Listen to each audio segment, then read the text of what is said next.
Bienvenidos a un nuevo programa más de crónicas, personajes y memoria de las Californias. El día de hoy vamos a tener una entrevista relacionada con la arqueología misional. Para tal efecto, nos acompaña a este día la grata presencia del delegado del Instituto Nacional de Antropología e Historia, el maestro en arqueología Alfredo Feria Cuevas. Bienvenido, maestro. Muchísimas gracias, maestro. Buenos días. Es interesante el poder disertar sobre este tema que para muchos desconocíamos, porque es un tema muy importante, porque habla justamente de nuestras raíces, de la identidad, de la preservación, de dónde venimos, quiénes somos y la presencia que hoy reviste el poder nosotros darle una significancia a este tema que quizás pocas veces lo hemos escuchado. Significa básicamente lo que es la arqueología. Sabemos que la arqueología es una disciplina que se encarga del estudio de las culturas pasadas a través de sus vestigios materiales.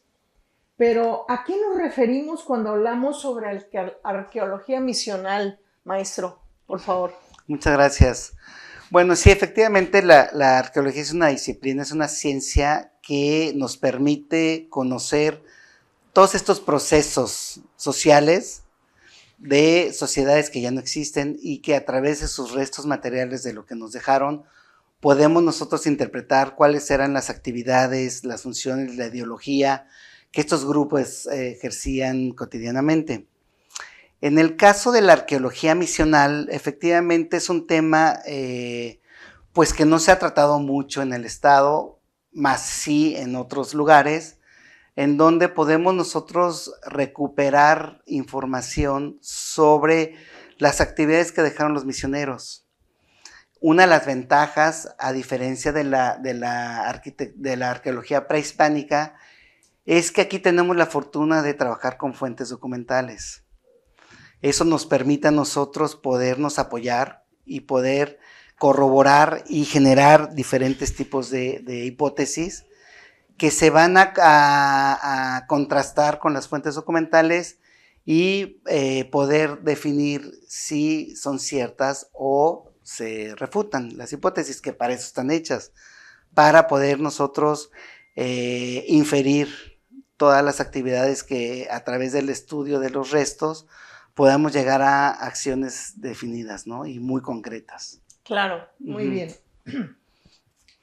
¿Y cómo se realiza un proyecto de arqueología misional? Es decir, primero, ya lo comentó, se hace la referencia mediante las fuentes disponibles y crónicas, y luego se pasa al campo, o primeramente estamos viendo un campo donde se hallan ciertos vestigios y son objeto de una investigación más profunda. ¿Cómo realizamos un proyecto, maestro? Primeramente tiene que haber el interés del investigador para poder definir cuál era la actividad de cierto grupo.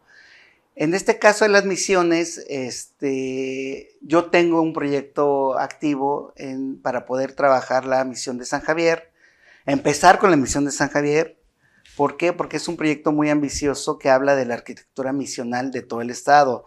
Sabemos que tenemos la presencia de por lo menos 17 misiones, no todas existen todavía, pero sí las hace referencia las crónicas. Entonces lo que hacemos es identificar la zona en campo, el área que vamos a delimitar, y posteriormente trabajamos las fuentes documentales. Con base a toda la información que recabemos de las fuentes documentales, podemos ya generar un problema de investigación y generar hipótesis. Es decir, si yo leo las fuentes y digo, bueno, la misión de San Javier, existía un grupo de guaycuras alrededor en esa parte de la sierra que decidieron los misioneros poblar la misión para poderlos evangelizar, ¿no? Entonces quiere decir que había un grupo grande de indígenas.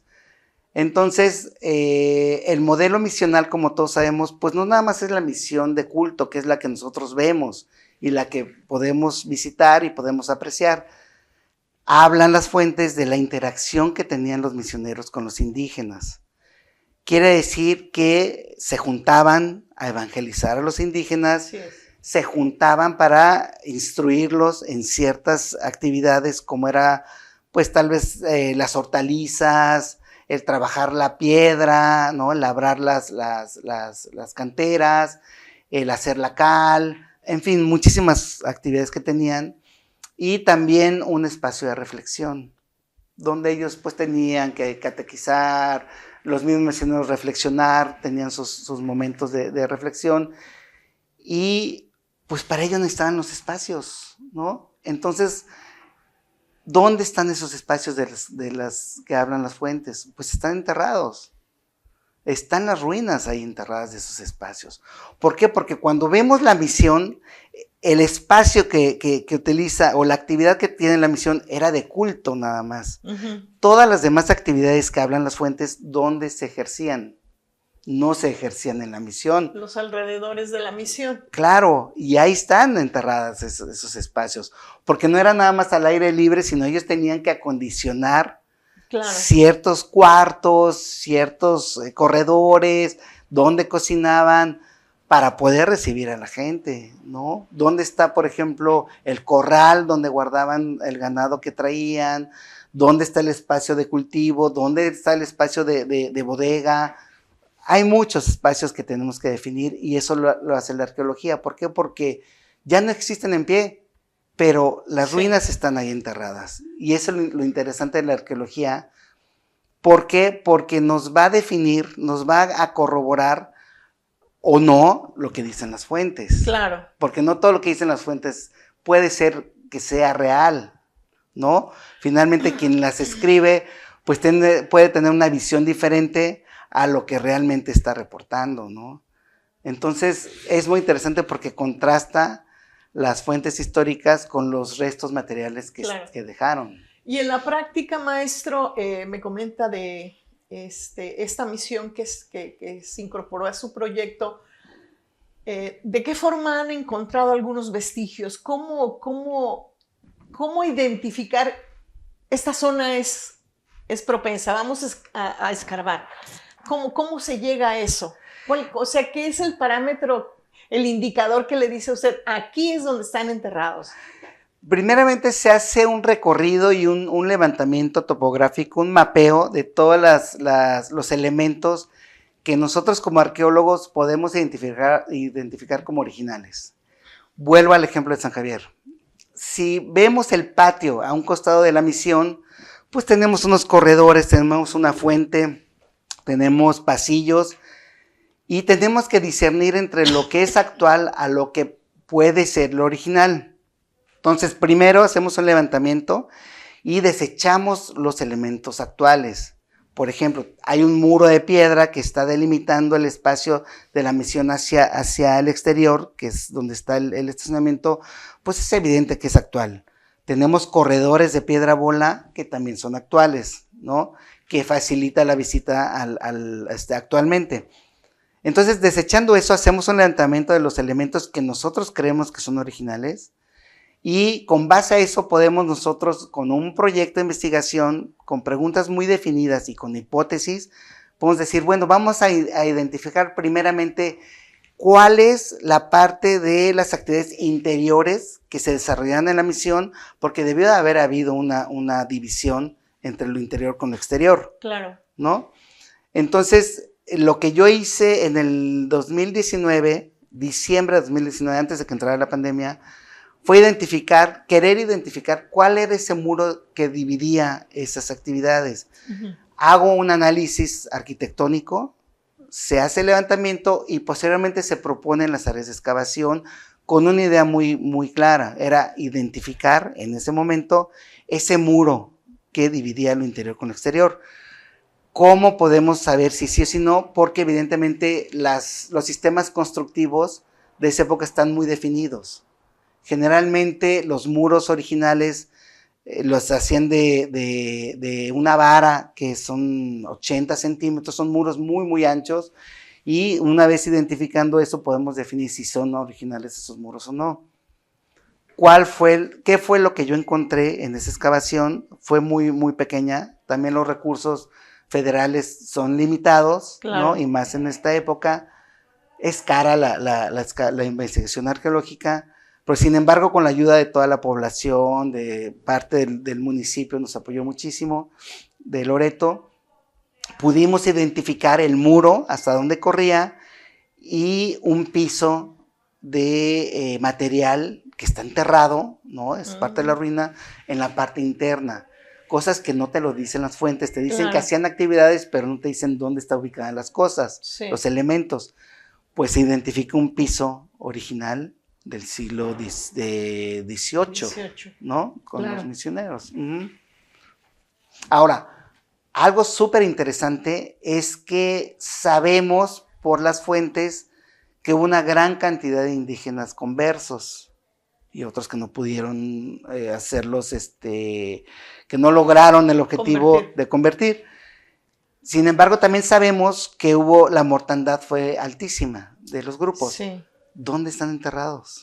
Sí, no han encontrado vestigios humanos para nada. Y debe de haber un área específica en donde debieron haber enterrado a los conversos, que eran dentro del espacio sagrado, misional, y a los demás, bueno, hemos encontrado entierros en campamentos, e incluso en el mismo Loreto Bay, excavamos un entierro completito de una persona, de una mujer como de 15 años más o menos, donde está el área del campo de golf, en algunas otras construcciones, ampliaciones que se han hecho en el mismo Loreto, hemos encontrado entierros prehispánicos, indígenas, pero en el caso de las misiones debe de haber un cementerio de indígenas, seguramente debe estar por ahí, que no hemos logrado identificar porque no hemos tenido tampoco el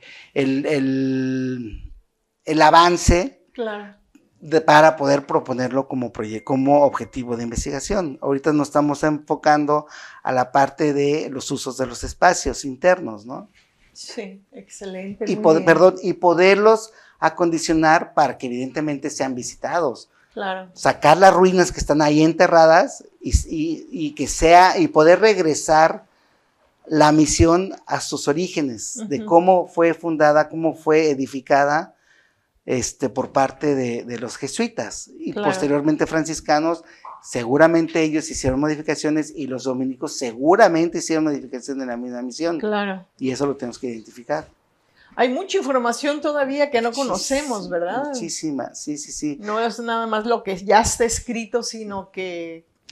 Fíjese que es muy interesante porque muchos escritores sudcalifornianos y de fuera han hecho un trabajo excelente en la cuestión de la compilación de información de fuentes directas, ¿no? Salvatierra, del Barco, han sacado sus interpretaciones de los textos que dejaron, pero nunca se han contrastado con un proyecto arqueológico. O sea, interesante, ¿eh? Sí, en el estado nunca había habido esta propuesta de hacer arqueología misional o histórica, que le llamamos, ¿no?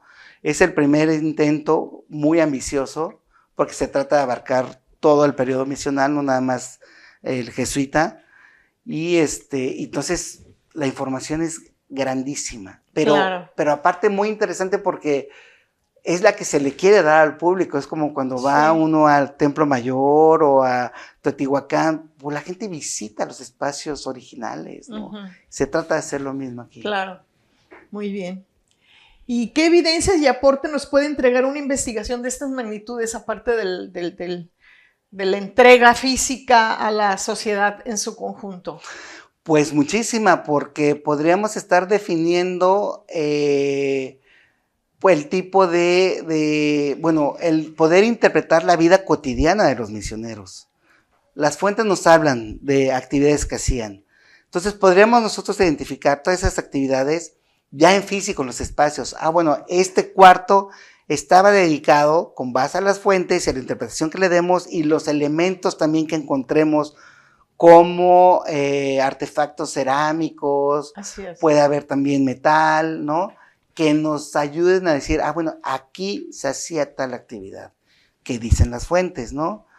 Otras no las dicen, pero las podemos identificar. ¿Qué podemos encontrar? La vajilla doméstica, puede ser, que esté ahí enterrada. O sea, finalmente, ellos cuando se van, pues se llevan las cosas, pero dejan muchas más, sí. muchas que ahí están, ¿no? Que no sabemos qué significaban, pero podemos encontrar vajilla doméstica, podemos encontrar elementos de ornato, que pudo haber sido tal vez, suena muy cotidiano, pero hay que verlo cotidiano, floreros, tal vez platos de decoración, podemos encontrar crucifijos, podemos encontrar todos los elementos que nosotros utilizamos en nuestra vida cotidiana, claro, ¿no? Por ejemplo, sus aretes, eso, claro, ellos no lo usaban, pero elementos que ellos podían haber utilizado, sí. o los indígenas que estaban con ellos, tal vez hasta ropa podemos encontrar, textiles, claro, bien conservados, ¿no? Qué interesante. Muchísimos pues ojalá temas. Algún día podamos tener una referencia más exacta, ¿no? Con estos proyectos, muy bien. ¿Se ha logrado entonces comprobar lo que una fuente histórica, como puede ser una crónica o un informe misional, con lo que la evidencia arqueológica arroja? Sí, por supuesto. Sí, ¿Se ha dado el caso, maestro? O sea, a la fecha de hoy. A la fecha de hoy aquí no, porque no hemos hecho la parte arqueológica. Ajá. Tenemos como fundamento la parte documental o histórica, y con esa nos quedamos. Ok. Y esa nos sirve justamente para entender todos los subcalifornianos y toda la gente que nos lee, pues darse una idea de cómo era la vida misional. Sin embargo, hace falta el contraste arqueológico. ¿A qué me refiero? La fuente puede decir, es que teníamos un cuarto donde se guardaban ciertos trastes. Ok, tal vez arqueológicamente no exista ese cuarto. Y tal vez ellos reportaban ese cuarto o esa información a sus superiores con tal de poder seguir teniendo apoyo y recursos. Sí. Pero tal vez no existía. Ok. Un ejemplo muy, muy claro que yo excavé en el centro de México es que un convento del siglo XVIII maravilloso, así gigante, ahí en el mero centro de la ciudad, en donde el ayuntamiento ordena subir media vara para evitar las inundaciones, que eran muy constantes en el centro. Ellos responden, se hace caso a la ordenanza y subimos media vara. Empezamos a bajar arqueológicamente, nunca encontramos ese levantamiento. O donde pensaba que había una puerta, pues era una ventana. Entonces, si hay reportes en donde acatan una ordenanza, pero no la hacen. Ok. ¿Sí me explico? Entonces, sí, arqueológicamente dijimos, nunca la subieron, pero sin embargo la reportaron. Ah, muy bien. Entonces, ese es un poco... Puede ser el caso. Puede ser el caso. Aquí no hemos tenido eso porque no hemos hecho la excavación arqueológica completa, ¿no? Pero yo estoy casi seguro que vamos a poder lograr contrastar perfectamente lo que dicen las fuentes con el dato arqueológico. Claro. Las fuentes hablan de que Ugarte está enterrado en San Javier. Vamos a encontrarlo, vamos a buscarlo. Eso dice la fuente, está enterrado en San Javier. ¿No lo han encontrado, Ugarte? No lo hemos buscado. Ah, ok. No es que no lo hemos encontrado, sino más bien no lo hemos buscado. Eso es un proyecto, está súper interesante. Es valiosísimo. Imagínense nada más el padre Juan Ugarte localizarlo. No, hombre, eso sería padrísimo, porque está muy claro que la fuente dice que está enterrado ahí, ¿no? Bueno, pues si eso dice la fuente, yo estoy seguro que debe estar ahí. Nada más hay que meter un proyecto bien de investigación con una excavación controlada. Claro. Y con un buen análisis de antropología física, y seguro lo vamos a encontrar. O el cementerio de los indígenas. También las fuentes hablan de un cementerio indígena. Pues vamos a buscarlo. Lo que pasa es que no hemos hecho ese proyecto de investigación. ¿Y ha habido de manera particular algunas personas que se han dedicado alrededor? Porque también hay muchas leyendas de los tesoros y etcétera, ¿no? ¿Ha habido alguna manipulación particular alrededor? Pues están, toda la gente que se dedica al senderismo y eso va buscando parte de estos objetos que pueden ser valiosos. Yo creo que como tal tesoro no. Para nosotros sí es un tesoro, claro, sí, incluso una punta de proyectil para la INA, arqueólogos, es muy importante porque nos da mucha información. Tesoros como tal dudo que haya, por lo menos en esa época, porque bueno, no tenían esta gran abundancia lo más valioso que ellos tenían en cuestión de objetos, pues fue lo primero que se llevaron, que eran los objetos religiosos que están en la misión, como pueden ser bases de cirios, pues toda esta parte de las imágenes. Claro. Pero fuera de eso, era gente que no tenía muchos recursos. Claro. No como otras órdenes en otros lugares donde sí tenían objetos suntuosos muy, muy, muy valiosos. Aquí yo creo que lo más valioso estaba en la misión, estaba en el espacio de culto, y eso sí se lo Claro. llevaron. Las imágenes, por ejemplo, que muchas todavía están, ¿no? Sí. Uh-huh. Maestro, y este proyecto de investigación que no se llevó a cabo, pero se tuvo en mente realizarlo, el Camino Real que pasa por Loreto. Uh-huh. ¿Cómo quedó ese proyecto? ¿Quedó inconcluso o hubo alguna iniciativa? Hay varias iniciativas en donde se han identificado a través de también algunas fuentes lo que puede ser el Camino Real. Yo de entrada, yo no le llamaría Camino Real porque no es un camino que pagó la corona, como el Camino Real Tierra Adentro, por ejemplo, en la parte del continente. Yo aquí le llamaría camino misional, ¿no? Hay varios estudios que ya, o iniciativas, ¿no? Ahorita tenemos una iniciativa bilateral. Tuve una reunión incluso la semana pasada con la parte norteamericana, donde ellos están muy interesados en recuperar el tema del camino misional peninsular para inscribirlo a la UNESCO. Entonces a mí se me hace eso fabuloso porque nos permitiría protegerlo. Pero lo primero hay que identificarlo. Y hay que identificarlo a través de las fuentes nuevamente, en donde dice por dónde va trazado el camino misional.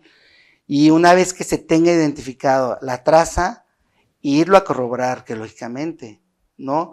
Porque al no ser un camino real que haya pagado la corona en su elaboración, digamos, o en su mantenimiento, que protegía los bienes reales, por eso es camino real. Claro. Al no tener ese concepto, el concepto es diferente.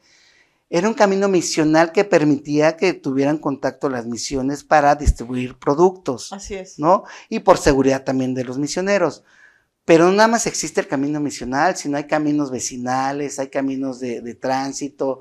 Hay una red de caminos que hay que identificar cuál es el camino misional que permitía justamente este tránsito, ¿no? Entre misioneros para muchos usos, los más importantes, pues era la de redistribución de productos, ¿no?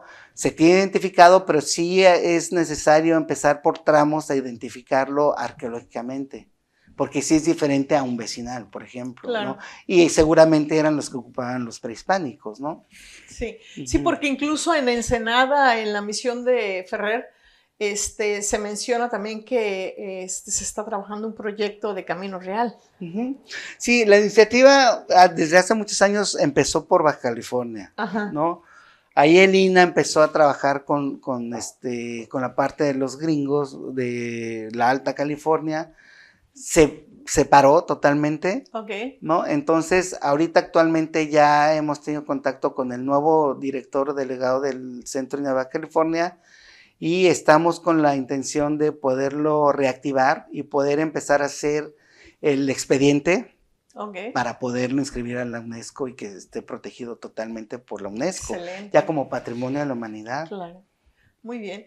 Y platicando un poquito más de su función al frente del Instituto de Antropología Histórica, aquí en la Delegación Baja California Sur, maestro, ¿cómo vamos a integrar a la sociedad en su conjunto? ¿O de qué forma esperaríamos que se integre la sociedad subcaliforniana a esta labor tan bonita, tan interesante que día a día despliega el instituto? Pues ese es un tema muy interesante que nosotros hemos querido iniciar como un proyecto prioritario de difusión, ¿no? Difundirle a la sociedad la labor primero del instituto, que es la de proteger y conservar el patrimonio. Para poder conservar hay que conocerlo, entonces hay que investigar, después se conserva y después se protege. A nosotros nos ayudaría muchísimo el poder atender algunas denuncias que nos hagan sobre obras, por ejemplo, que estén destruyendo parte del patrimonio arqueológico. El problema aquí es que las zonas arqueológicas que nosotros tenemos en el estado no son las mismas que tienen en el centro del país. Claro. Cuando hablamos de una zona arqueológica, pensamos en pirámides, sí. ¿no? O estos grandes centros urbanos con sí. calzadas, ¿no? Sí. Aquí la zona arqueológica es un conchero, que para la gente puede ser basura, un montón de conchas, que aparte actualmente podemos consumir y tirar, pero esa es una zona arqueológica. Donde vivían algunos vestigios. Volvemos a lo mismo, son los restos materiales que dejaron generaciones y generaciones de grupos indígenas que transitaban por ese lugar. Incluso hemos encontrado entierros muy interesantes en esos campamentos, en esos concheros. Le voy a comentar, en el 2014 que yo llego aquí al estado, atiendo una denuncia de una señora que estaba haciendo una cisterna en Chametla y encontraron un entierro bellísimo, a 2 metros de profundidad, ¿no? Entonces nos avisan, vamos y encontramos un campamento enorme en toda esa parte de Chametla. No necesariamente tiene que estar pegado al mar. Encontramos un campamento enorme y un entierro muy interesante que nos ayuda a seguir sumando a la historia del estado, ¿no? En el Mogote, a raíz del Odil, se lleva una duna y encontramos, nos avisan la presencia de lo que puede ser un cráneo.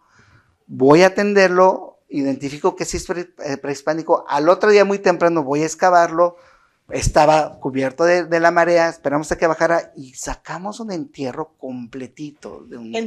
Enterito, así perfectamente conservado en el Mogote. Wow. Entonces tenemos todos estos desarrollos que se están haciendo. Tenemos que nosotros entrar previamente a poder identificar si hay o no hay y luego se libera para que siga la reconstrucción.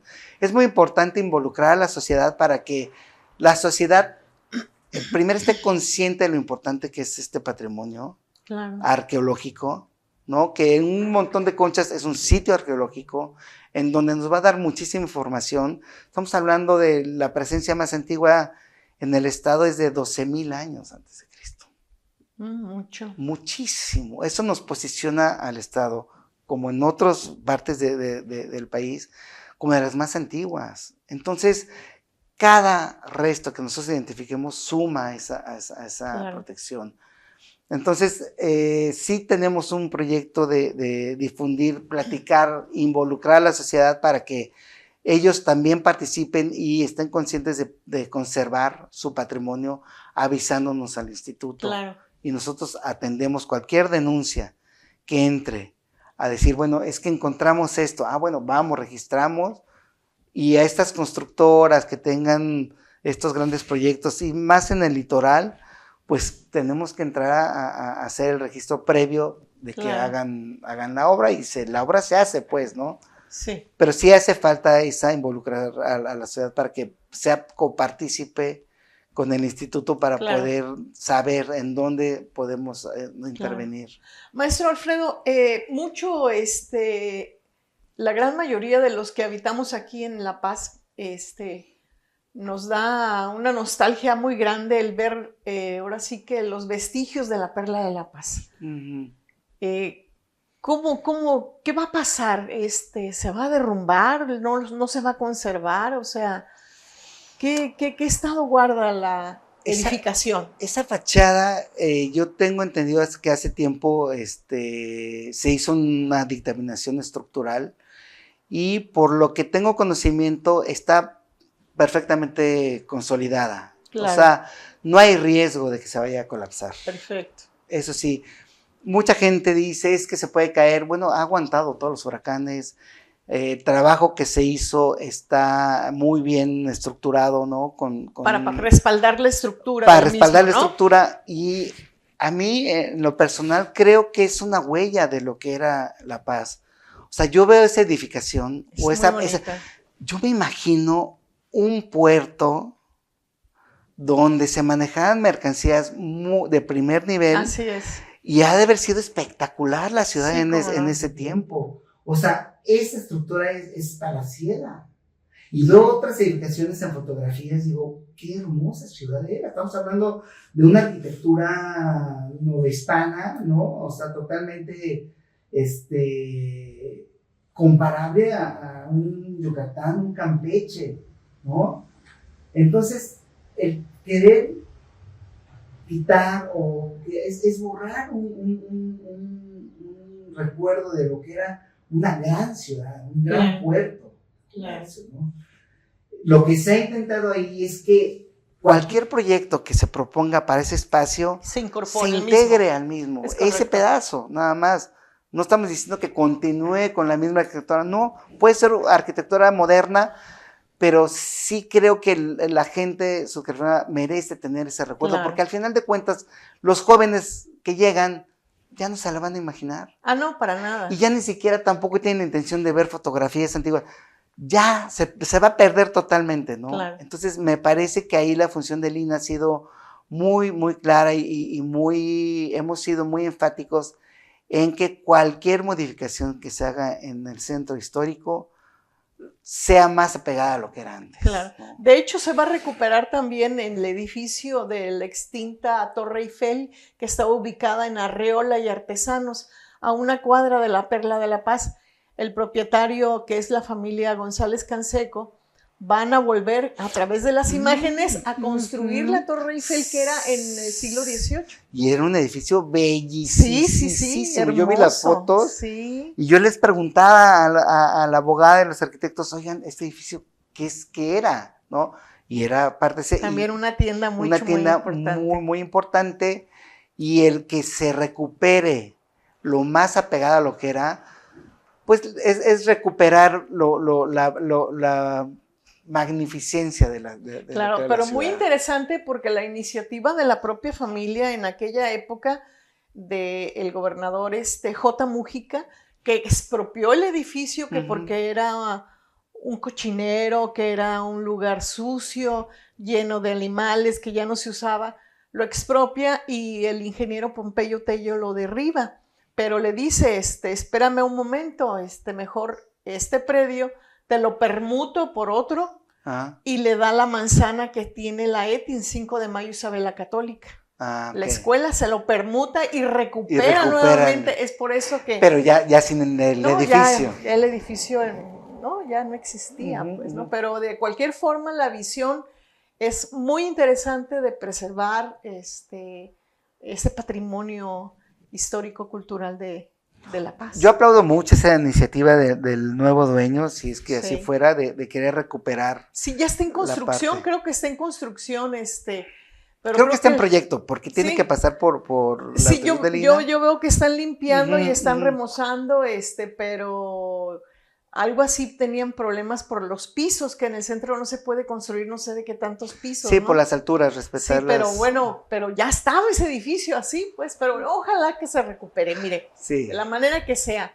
Así de veras, pues, nuestro agradecimiento infinito, maestro Alfredo, creo que hay, mucha información que todavía queda pendiente que podamos platicar. La verdad es un pasaje extraordinario el enterarnos de lo que están realizando, de los vestigios, de la arqueología, cómo se lleva a cabo, esos proyectos que se están iniciando. Ojalá en la medida que podamos tener y nos permitan el conocer un poquito más de su función, pues vamos a estar en todo momento con ustedes. Muchas gracias. ¿Algún comentario que desee finalmente? Pues primero agradecerte, maestra, que esta oportunidad, de verdad, y que la gente sepa que el instituto tiene una labor social muy importante.